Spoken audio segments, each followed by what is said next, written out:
আমাদের আমিরে জামাত ডক্টর শফিকুর রহমানের নির্দেশেই আমরা আমাদের এই কাজে সহযোগিতা করবার জন্যে ঘটনার সাথে সাথেই আমাদের বাংলাদেশ জামাত ইসলামী ছাত্র শিবিরের নেতাকর্মীরা এসেছেন।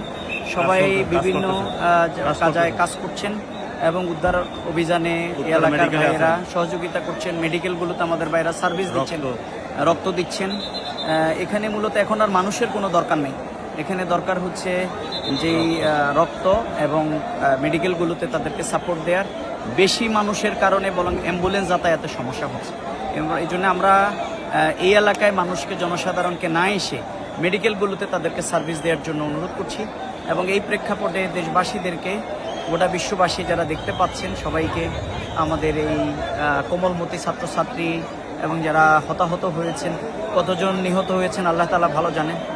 যারা নিহত হয়েছেন আল্লাহ যেন তাদেরকে শাহাদাতের মর্যাদা দান করেন, আহতদেরকে আল্লাহ যেন সুস্থতার নিয়ামত দান করেন। আমি সবাইকে এখানে না এসে বরং মেডিকেল, ঢাকা মেডিকেল এবং উত্তরা মেডিকেল সহ বিভিন্ন জায়গায় যে হাজার হাজার ছাত্রছাত্রী শত শত নিয়ে যাওয়া হচ্ছে, তাদের সহযোগিতা এগিয়ে আসার জন্য আমরা আহ্বান জানাচ্ছি। সবাই দোয়া করবেন। আমরা এই উদ্ধার কাজে আমাদের ভাইয়েরা আছেন, আমরা এখানে শেষ পর্যন্ত থাকব। আল্লাহ যেন সহজ করে দেন, আল্লাহ তার সাহায্যের চাদর দিয়ে যেন এই ঘটনাকে আবৃত করে রাখেন। আমরা আল্লাহর কাছে সেই দোয়াটাই করছি। আসসালামু আলাইকুম।